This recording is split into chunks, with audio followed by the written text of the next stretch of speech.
जी एवं पूरा बचान परिवार, उनके समस्त मित्रगण, साथीगण एवं उपस्थित यहाँ पर समस्त भाई बंधु, मातृशक्ति, बालक, मित्र, सखा, सब लोगों को मेरा जय श्री कृष्ण, जय सिया राम, जय सिया राम, जय श्रीमन नारायण, जय श्रीमन, जय जय श्री राधे। जय श्री।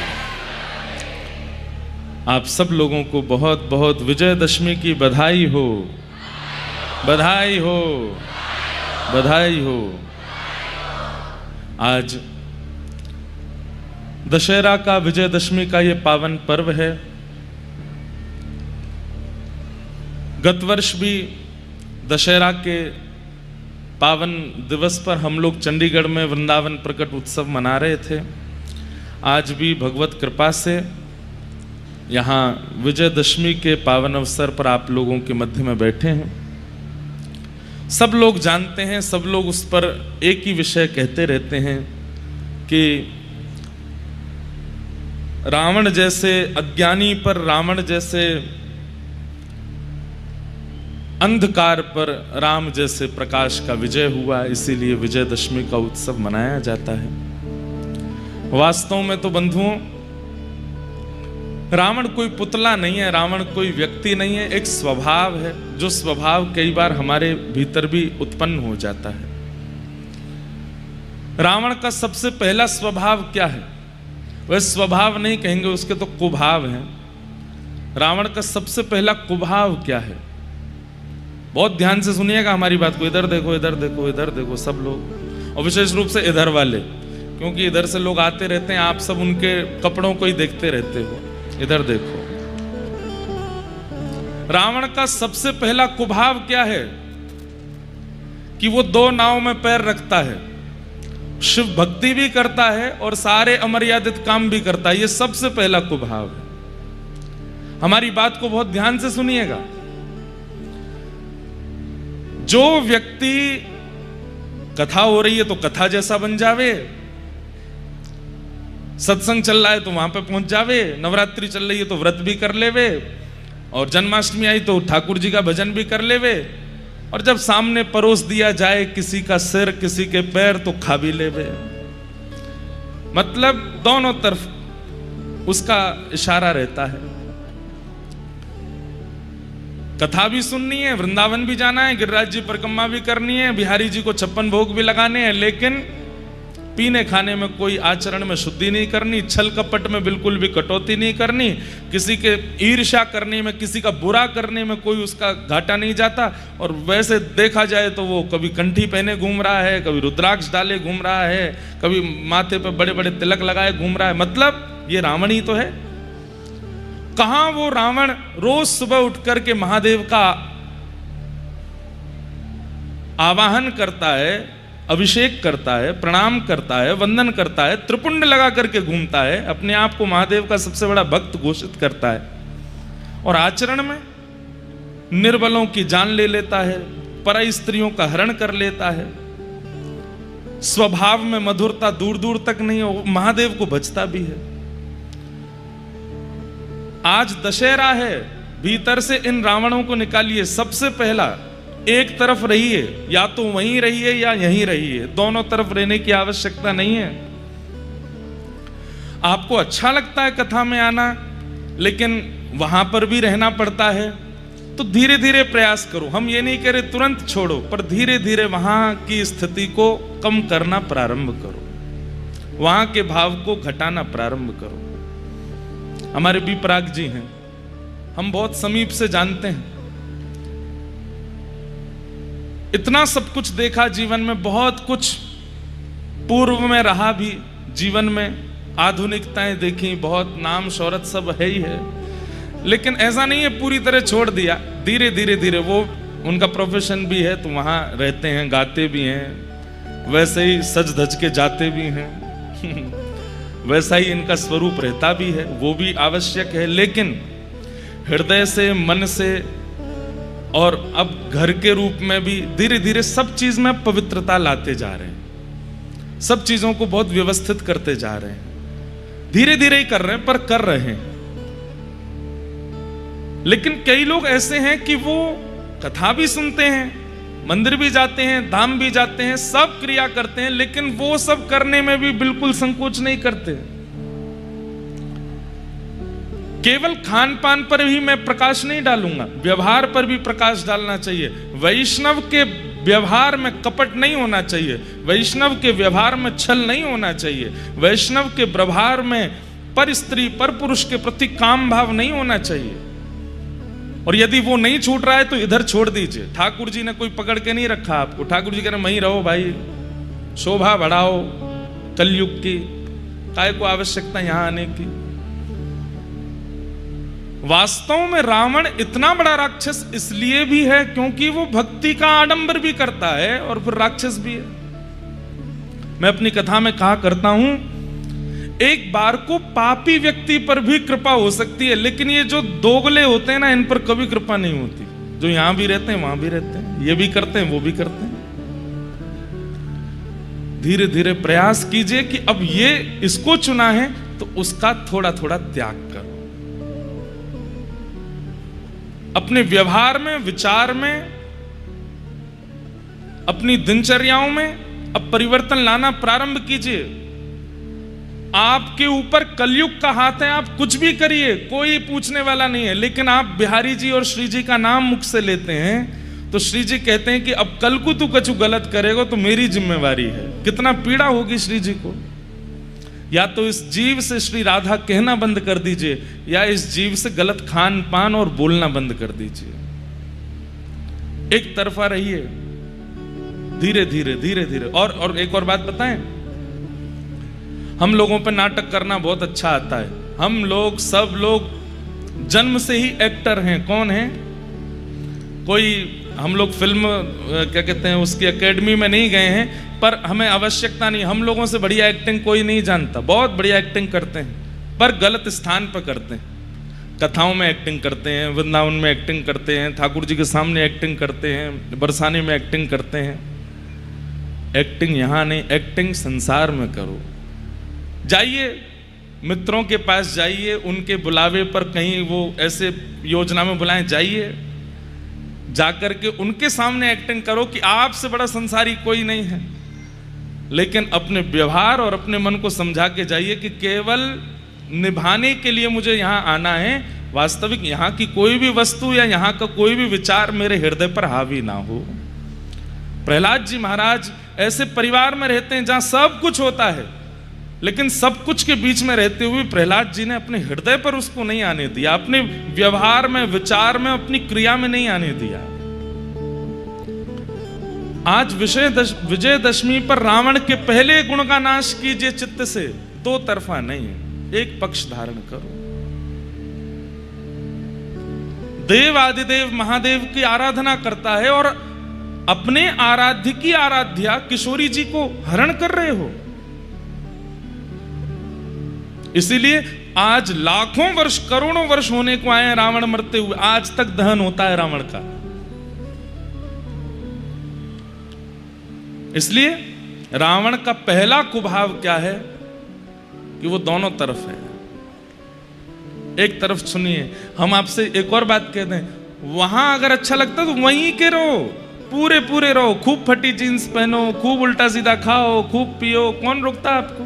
रात भर खूब नाचो, खूब सारे बेचारे मित्र बनाओ, खूब सारे आश्रय दे दो। लोग उनके पास में दूसरा आश्रय नहीं ना, एक से संबंध, 2 से संबंध, 6 से संबंध, 18 से संबंध बनाओ।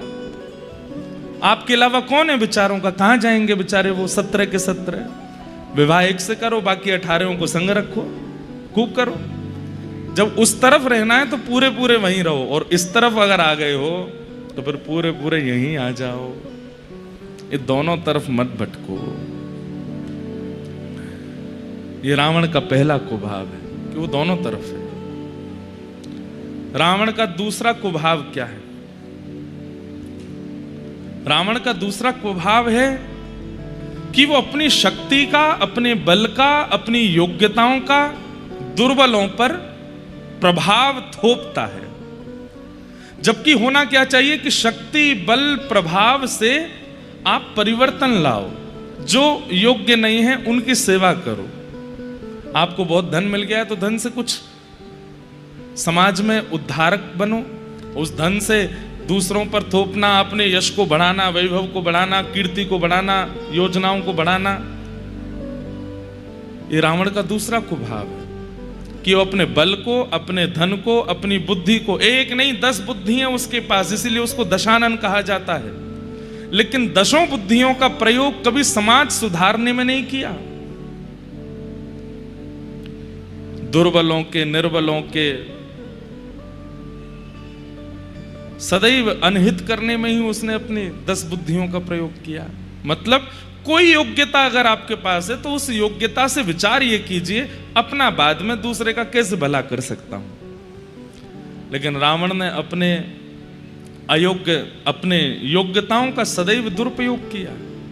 ये रावण का दूसरा कुभाव है। रावण का तीसरा कुभाव क्या है?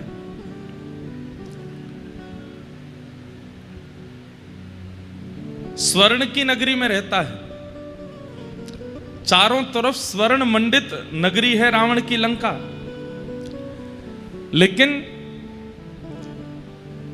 इतना सब कुछ होने के बाद भी, इतनी योग्यताएं होने के बाद भी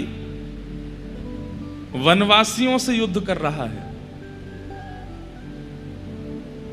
आपको अपने स्तर का विचार करना चाहिए, सामने वाले के स्तर का भी विचार करना चाहिए। प्रभु श्री राम वनवास काट रहे हैं अपना। वैसे तो राम जी की योग्यता तो अति अद्भुत है, लेकिन एक सामान्य बात आप लोगों को समझाने के लिए है। आप क्या हैं और आप जिससे बात कर रहे हैं या जिससे बैर मान रहे हैं, वो किस स्थिति में, इसका विचार आपको करना चाहिए। आप स्वयं तो राजभवन में रहते हैं, स्वयं तो खूब आनंद से रहते हैं, लेकिन आपने बैर किससे मोड़ लिया है? जो अपनी परिस्थिति, अपनी व्यवस्था के अनुकूलता से बहुत जूझ रहे हैं, उनसे आप युद्ध करने चले। और आपको इस बात का भाव है कि मैं तो, मेरे पास तो सारी योजनाएं हैं, मेरे पास तो इतना बल है, मैं तो कुछ भी कर सकता हूं। ये विचार करना चाहिए, लेकिन रावण इसका विचार नहीं करता। वनवासी प्रभु श्री राम के साथ युद्ध करता है, जो कि वानरों की सेना लेकर के आए हैं। रावण का चौथा कुभाव क्या है? इतनी बार हताश, निराश, हर जगह से हार मिलने के बाद भी चेत नहीं रहा है। ठाकुर जी ने सीधे रावण का वध नहीं किया है, बहुत संकेत दिए हैं उसको, एक से अनेक संकेत दिए हैं। सबसे पहला संकेत तो शूर्पणखा से ही आया कि मत करना ऐसा कुछ भी, लेकिन उसके बाद भी अनेक संकेतों को ठुकराता गया। हनुमान जी आए, उनका संकेत भी ठुकरा दिया। अंगद जी आए, उनका संकेत भी ठुकरा दिया। कुंभकर्ण मर गया, उस संकेत को भी ठुकरा दिया। अक्षय कुमार, उनके पुत्र की मृत्यु हो गई, तब भी वो संकेत भी ठुकरा दिया। अनेक संकेत और अनेक सुझावों को ठुकरा दिया, अपने मन की करता है। ये उसका चौथा कुभाव है। कई बार हमें संकेत ठाकुर जी ही प्रदान करते हैं हमारी किसी भी क्रिया पर, लेकिन हम उन संकेतों को समझ नहीं पाते। अच्छा, एक और बात बताएं, संकेत भी सत्संगी को ही समझ आते हैं। जो कथा श्रवण करता होगा, गुरु आश्रय में जाता होगा, वैष्णवों का संग करता होगा, जीवन में आने वाले संकेत भी उसी को ही समझ आते हैं। जो कभी सत्संग आदि नहीं करता, उसको संकेत नहीं पता चलते ठाकुर जी के।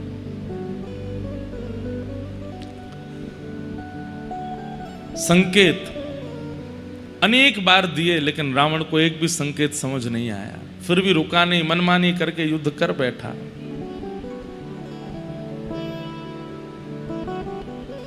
ऐसे ऐसे अनेक हैं, अब पूरी डायरी भर जाएगी कितने कुभाव हैं रावण के। इन कुभावों का त्याग ही विजयदशमी है। आज ये 4 प्रमुख कुभाव बताए हैं। किसी में भी अगर ये कुभाव हैं, आज विजयदशमी के दिन रावण फूंकने से कुछ नहीं होगा। अपने चित्त में रावण तो नहीं बैठा, उसको ढूंढो। अपने हृदय रूपी दशहरा मैदान में जाइए राम बन करके और ढूंढिए कहां है, किस भाव में, किस कुभाव में बैठा है रावण, और आज ही उसका मर्दन करना प्रारंभ कीजिए, उसको निकालिए, तभी विजयदशमी उचित है।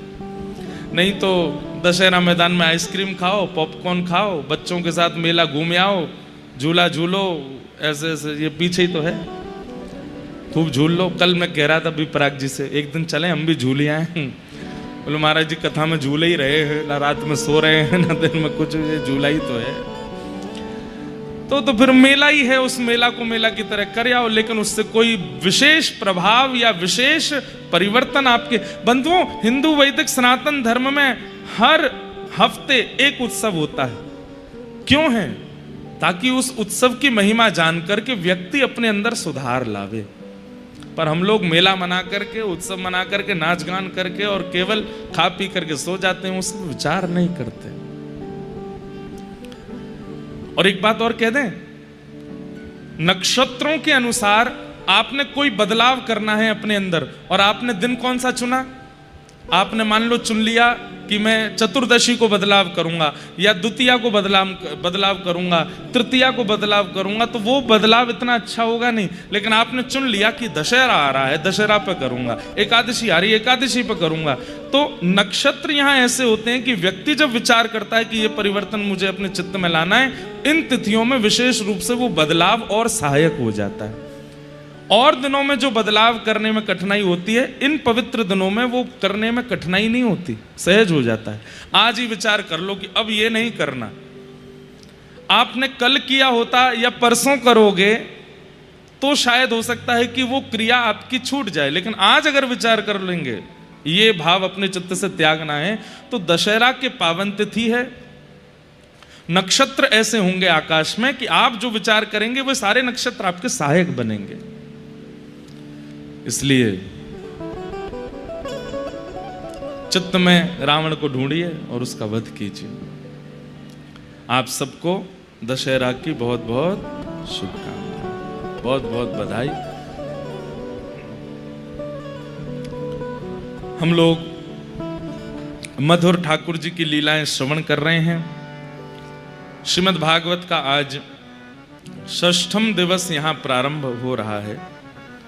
कल ही तो शुरू हुई थी, अब विश्राम की ओर आ गए।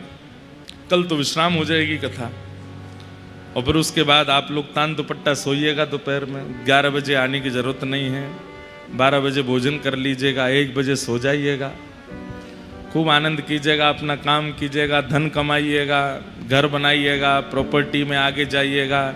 जिनके ब्याह नहीं हो रहे हो वो ब्याह कर लेना। अब तो 1 साल में तो कुछ ना कुछ तो हो ही जाना है, सब कुछ होगा। और फिर 1 साल बाद मिलेंगे, 13 महीने बाद 16 अक्टूबर को फिर मिलेंगे इसी मैदान में, इसी पंडाल में, इसी स्थान पर। ये ताली आपने किस लिए बजाई? कल हम जा रहे हैं इसलिए, तो फिर आएंगे इसलिए, फिर आएंगे और अगली बार और भाव से कुछ ना कुछ विषय लेकर के आप सबके मध्य में 10वें स्कंद की कथा करनी है। अगले साल ठाकुर जी की बाल लीलाएं सुनानी और विस्तार से, और विशेष रूप से यशोदा जी का चरित्र सुनाना है। श्री यशोदा जी कौन है और उनका प्रेम कैसा, ये सब भाव कहेंगे। आज हम पे 2-4 कुछ विशेष बात, वैसे तो रोज ही आती हैं, पर हम रोज कुछ ना कुछ भूल जाते हैं। किन्हीं का भाव आया है, अगर पति भक्ति भाव ना रखता हो और उसे सब कथाएं झूठ लगती हों तो क्या करना चाहिए? ऐसा साथी ठाकुर जी ने कुछ सोच कर दिया होगा, पर हम इंसान अपने मन को कैसे समझाएं? देखिए बंधुओं, जरूरी नहीं है कि संबंधों में हर संबंधी आपके अनुकूल मिले, और विशेष रूप से भक्ति पथिकों को ना तो मित्र अनुकूल मिलेंगे, ना जीवन साथी अनुकूल मिलेगा। और मिल जाए तो ठाकुर जी की बार बार शुक्रिया करते रहना कि आपने कृपा कर दी। लेकिन अब मिल ही गया है ऐसा जिसका कुछ कर नहीं सकते, तो बस इतना ध्यान रखिए कि कम से कम पति धर्म का तो निर्वहन करता है ना। अगर वो भी नहीं करता है तो फिर ये चिंता की बात है। कोई बात नहीं, भजन नहीं करते, भक्ति नहीं करते, कथाएं झूठ लगती हैं, मन में विचार करो कि ठाकुर जी कृपा करें। भक्तमाल जी में एक कथा आती है, एक अंगद नाम के भक्त हुए महाप्रभु जगन्नाथ जी के। क्या नाम था? अंगद। उनके मन में बिल्कुल भक्ति नहीं थी ठाकुर जी के लिए, पर जब उनका विवाह हुआ तो उनकी पत्नी ने कहा कि मैं ठाकुर जी की परम भक्ता हूं, मैं इसी शर्त पे ब्याह करूंगी कि ना तो मुझे कथा में जाने से रोकोगे, ना मुझे सत्संग से रोकोगे, ना मुझे कभी तीर्थ जाने से रोकोगे, एकादशी व्रत करूंगी, ठाकुर जी की सेवा करूंगी, ये सब मंजूर हो तो मैं ब्याह करूंगी। तो अंगद जी ने कहा मुझे सारी शर्तें स्वीकार हैं, लेकिन एक शर्त मेरी भी है। बोले क्या? तुम जो भी करोगी मुझसे जिद नहीं करोगी कि मैं कथा में चलूं, सत्संग में चलूं, तीर्थ जाऊं, मंदिर बैठूं, एकादशी करूं, मैं कुछ नहीं करूंगा। दोनों की रजामंदी हो गई। लेकिन अंगद जी का एक स्वभाव था कि वो अपनी पत्नी से इतना प्रेम करते थे, उनके रूप से, उनके स्वभाव से, उनके क्रियाओं से इतना प्रेम करते थे, वो अगर कुछ कह दे तो मान लेते थे, बस कथाएं आदि नहीं सुनते थे। एक बार उनकी पत्नी ने सोचा आज एकादशी का दिन है, मेरा जन्मदिन भी आ गया है संभवतः एकादशी को, आज अपने गुरुजनों को घर बुला के मधुर कथा कराती हूं। तो घर पे जैसी कथा कराई तो संत जन बैठ करके कथा कीर्तन कर रहे थे। इतने में ही अंगद जी आ गए। अंगद जी ने जैसे देखा कि संत महात्मा वैष्णव जन खूब सारे इकट्ठे घर में हो गए और उछल उछल के नाच रहे हैं, कीर्तन कर रहे हैं, अंगद जी को क्रोध आ गया और जाकर के उन्होंने पूरा माहौल बिगाड़ा। संत जनों को कहा निकलो यहां से, तुम्हारी धर्मशाला है ये, घर है मेरा, कोई कथा नहीं होगी, कुछ नहीं होगा, सब लोग अपने अपने घर जाओ। आज उनकी पत्नी ने कहा कि आप भक्ति नहीं करते, कथा नहीं सुनते, मंदिर नहीं जाते, मैंने फिर भी आपसे विवाह किया, लेकिन मैंने पहले ही कहा था कि मेरी क्रियाओं में हस्तक्षेप नहीं करना। अंगद जी बोले मैंने हस्तक्षेप नहीं किया, बाहर चाहे जितना सुनो, घर में कोई नहीं आएगा, मेरा घर है ये। बोले घर में नहीं आएगा, आपको पता चला कि आपके घर में कथा हो रही है तो कथा के बाद मुझे बोल देते कि कल से कथा घर में मत करवाना। ये बीच में इतना माहौल खराब करके और संतों का अपमान करने की क्या आवश्यकता थी? अंगद जी बोले अब तो हो गया, मुझे क्रोध आया। बोले आपसे तो हो गया, लेकिन एक वैष्णव अपराध आपने किया है। अब मैं व्रत लेती हूं आज कि प्राण त्याग दूंगी, लेकिन अपना मुख आपको नहीं दिखाऊंगी, आपका त्याग नहीं करूंगी, आपके यहां रहूंगी, भोजन बनाऊंगी, आप जैसे कहेंगे वैसे रहूंगी, लेकिन अपना मुख नहीं दिखाऊंगी आपको और ना आपका मुख देखूंगी। अंगद जी महाराज तो बड़े उदास हो गए। पत्नी को ही तो देखते थे वो, उसी में ही तो सुख मिलता था उनको। 6 महीने हो गए पत्नी ने मुख नहीं दिखाया। एक दिन अंगद जी बाहर निकले, बड़े उदास हताश चाह रहे थे, तो कहीं कथा हो रही थी, ऐसी पंडाल लगा था, लोग बाग बैठ के सुन रहे थे। अंगद जी ने सोचा इस कथा ने ही मेरा घर बर्बाद कर दिया, सुन के तो आऊं, ऐसा होता क्या है कथा में? मेरी पत्नी कथा के आगे, सत्संग के आगे मुझे छोड़ रही है, कथा नहीं छोड़ती, सुनूं तो सही है क्या? आके सबसे पीछे अंगद जी बैठ गए और जैसे ही अंगद जी बैठे हैं, जय हो महाराज,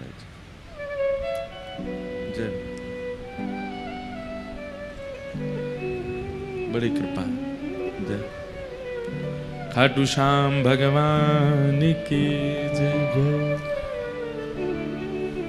ऐसा क्या है कथा में? तो कथा में जाके पीछे बैठ गए, अंगद जी सुनने लगे। सुनते सुनते सुनते उनका ऐसा मन लगा, ऐसी रुचि आई, ऐसा प्रेम बढ़ा कथा से उनको, मतलब 6 महीने से जो पत्नी को ना देखने का जो विरह था चित्त में, शांत हो गया। इतना अच्छा लगा। थोड़ी देर बाद सब लोग उठ करके जाने लगे, तो अंगद जी बोले क्या हुआ, आप लोग सब जा क्यों रहे? बोले कथा विश्राम हो गई। अब कब होगी? बोले कल फिर होगी, दोपहर में होगी, 3 बजे से आ जाना।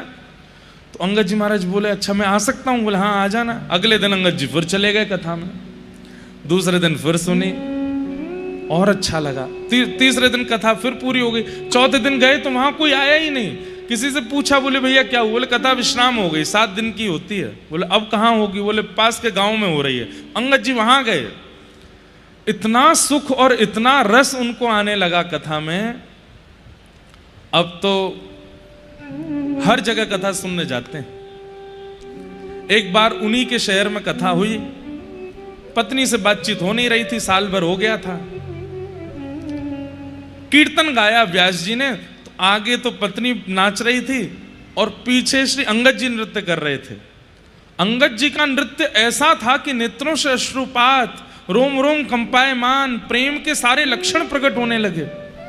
सब लोग उनको देखने लगे। व्यास जी भी मंच से कहने लगे, देखो कैसा अद्भुत भक्त नृत्य कर रहा है। आगे नृत्य कर रही पत्नी ने कहा, मैं भी दर्शन करूं, कौन से भक्त हैं? पीछे देखा तो अंगद जी, ये तो मेरे पति देव है, ये आज नाच कैसे रहे हैं? थोड़ा और पास जाकर के देखा तो नेत्रों से अश्रु, कोई आडंबर नहीं था, वास्तविकता। कुछ नहीं कही, चली गई। घर पर आज घूंघट नहीं कर रखा था। अंगद जी जैसे ही आए तो अंदर आकर के देखा और पत्नी से बोले, देवी तुम घूंघट नहीं कर पाई हो, मुख ढक लो अपना, मैं आ गया हूं घर पे।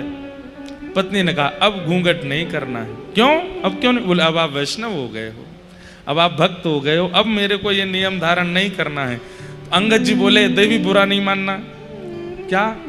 6 महीना पहले तुम्हारा रूप देखने में बहुत आनंद आता था, पर अब जब से कथा आई है ना जीवन में, अब तुम नहीं, अब तो मुझे ठाकुर जी को देखने का मन है, अब तो प्रियालाल जी को देखना। चरित्र बहुत अच्छा है। फिर उन्हीं अंगद जी महाराज ने एक बार कहीं से मणि ली और उनके मन में था, मैं पहली बार जगन्नाथपुरी दर्शन करने जाऊंगा, ये मणि महाप्रभु जगन्नाथ जी को अर्पित करूंगा। लेकिन राजाओं ने उनको बंदी बना लिया और मणि जब मांगने लगे तो उन्होंने सामने ही सरोवर देखा और जगन्नाथ जी से कहा, नाथ आप कोसों दूर हो मुझसे, लेकिन आप आजान बाहु हो, महाबाहु हो, मैं आपके पास नहीं आ सकता, मेरी मणि को आप स्वीकार करो। और उन्होंने वो मणि उस सरोवर में डाल दी।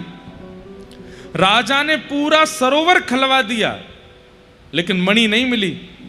अंगद जी से पूछा, कहां मणि है बता दे। बोले कि जिनके लिए थी उनके पास गई। बोले, अच्छा जगन्नाथपुरी में? बोले, हाँ, चलो लेके चलो इसको बंदी बना के, अगर जगन्नाथ जी के पास मणि नहीं मिली तो तेरा सर धड़ से अलग कर देंगे। हाथों में हथकड़ियां, पैरों में बेड़ियां बांध करके अंगद जी को जब जगन्नाथ मंदिर में लेकर के गए, कपाट खुलते ही देखा तो महाप्रभु जगन्नाथ जी ने उस मणि को अपने मस्तिष्क पर धारण कर रखा था। आज तक महाप्रभु जगन्नाथ जी उस मणि को धारण करते हैं। सोचिए। तो जिन बहन का ये प्रश्न आया कि पति हमारे विमुख हैं, क्या करें? अगर पति धर्म का निर्वहन करते हैं और कथा आदि से इतनी प्रीति नहीं है तो आप इतनी चिंता मत करो। आप भी इनकी पत्नी की तरह कोई नियम ऐसा बना लो कि पति, कुछ मत करना भैया, मुझे कहीं पता चली मैं ही फंस गया, कुछ मत करो, ठाकुर जी चाहेंगे तो अपने आप भक्त हो जाएंगे। पता चली चंडीगढ़ में एक घर में विवाद करवा गए महाराज जी। कुछ मत करना, श्री जी से प्रार्थना करो, हे लाडली जी, जैसे मुझे आपने स्वीकार किया इनको भी स्वीकार करो। बंधुओं, आप क्या सोचते हैं कि आपका मन होता है इसलिए कथा में आते हो? नहीं। मानव अपनी इच्छा से ना तो कथा सुनता है, ना कीर्तन में जाता है, ना धाम जाता है। श्री जी हमसे पूर्व से ही प्रसन्न हैं, पूर्व जन्म से ही हमारा भजन है, बस किसी कारण से कोई अपराध बना कि हमें पुनर्जन्म लेना पड़ा है। वास्तव में किशोरी जी, श्री जी चाहती हैं, इसीलिए हम कथा में आ रहे हैं। तो जो नहीं आ रहे हैं उनके लिए प्रार्थना करो कि हे श्री जी, इनको भी स्वीकार करो, इन पे भी कृपा करो। जिद नहीं कर सकते क्योंकि जिद करके आप भक्ति का और मजाक बनवा देंगे, इसलिए बस प्रार्थना करो।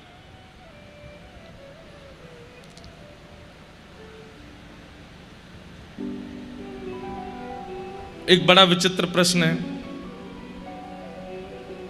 कुछ मांगने नहीं आया हूं, बस एक मन में इच्छा थी आपसे मिलने की और एक प्रश्न था। 7 साल से एक कन्या से प्रेम करते हैं पूरे भाव से, उसका बन के रहा, लेकिन 1 अक्टूबर यानी कल उसने किसी और से रिंग सेरेमनी कर ली है। और हंस क्यों रहे हो? बेचारे का दिल टूटा है, आप हंस रहे हो, मैं भी नहीं हंस रहा हूं। अब मन शांत नहीं है, मेरा क्या करूं, समझ नहीं आ रहा है, प्लीज आप मार्गदर्शन करो। देखो एक बात, आप ये भैया अगर बैठे हो तो सुनना, हाथ खड़े मत करना, नहीं तो और हंसेंगे लोग। हंसे क्यों सब लोग? क्योंकि सबको पता है कि ये वास्तविक प्रेम था ही नहीं, इसीलिए सबको हंसी आई। मजाक पे हंसा जाता है, या फिर जो असत्य होता है उस पर हंसी आती है। मेरा ये बोलते ही, और जब मैंने पढ़ा तब मुझे भी हंसी आई। क्यों भाई, जिस पे गुजरती है वो तो रोता है कि मेरे साथ हो रहा है और तुम लोग हंस रहे हो। अरे भाई, जब तुम थोड़ा समझ जाओगे फिर किसी और के साथ होगा, तुम भी हंसोगे। जब हम हंसे क्यों? हम उस व्यक्ति की दुर्बलता पे हंसे। बताओ, 7 साल में जो प्रेम था ही नहीं उसको प्रेम मान के रहा, इसलिए हमको हंसी आई। संसार में कोई अपना नहीं है, इस बात को जीवन में धारण जिस दिन कर लेंगे, आपसे ज्यादा सुखी कोई नहीं है उस दिन। केवल गोपाल जी मेरे हैं, केवल श्री जी मेरी हैं। और ये भाग्यशाली बालक है जिसने ये पत्र भेजा है। बहुत अच्छा हुआ कि विवाह नहीं हुआ, उससे पहले ही सच्चाई पता चल गई और ज्यादा आप समीप आ गए होते और आपका विवाह आदि कुछ हो गया होता, फिर कोई बात निकल के फिर कहां जाते बेचारे। इसमें तो आपको प्रार्थना करनी चाहिए, प्रसन्न होना चाहिए। 2-4 दिन तो दुख होगा, पर 2-4 दिन बाद जाना, श्री जी के पास जाकर के प्रणाम करे आना, बार बार बलैया लेके धन्यवाद करे आना कि हे किशोरी जी, बड़ी कृपा आपकी, जो वास्तविक मेरा नहीं था उसको मुझसे दूर कर दिया, अब जो मेरा है उसे मेरे जीवन में भेज देना। और वास्तव में भैया, मैं गाता हूं और मैं नहीं गाता हूं, हमारे पूज्य श्री विनोद बिहारी दास बाबा गाते हैं। मुझे दुनिया से नहीं कोई काम, मुझे दुनिया से नहीं कोई काम, मैं तो जपू राधा राधा नाम, मैं तो राधा राधा नाम। ये बेचारे जो ये भैया जिन्होंने ये भेजा है, आप इस पद को याद कर लीजिए और आज से ही गाना शुरू कर दीजिए। मैं तो जपू राधा राधा नाम, मैं तो जपू राधा राधा नाम, दर्शन करूं सुबह शाम, दर्शन करूं सुबह शाम। ओ मेरे मन में विराजे श्याम दीवानी, मेरे मन में विराजे श्याम दीवानी, ओ मेरे मन में विराजे श्याम दीवानी, मेरे मन में विराजे श्याम दीवानी। ओ जहाँ विराजे राधा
सही समय पर सही व्यक्ति का चेहरा प्रकट करवा देती हैं किशोरी जी, धन्यवाद कहो उनको। अगर ऐसा कोई है जिसने जीवन भर आपका होने का नाटक किया और अंत में आके पता तो दिया कम से कम, हे किशोरी जी बड़ी करुणामयी आपकी कृपा है, आपने मुझे अंधेरे में नहीं रहना दिया, बता दिया कि झूठा कौन है। मेरे मन में ना लागे कोई रंग, मेरे मन में ना लागे कोई रंग, ओ मेरे मन में ना लागे कोई रंग, मेरे मन में ना लागे कोई रंग। क्यों? ओ मैं तो रहूं संतन के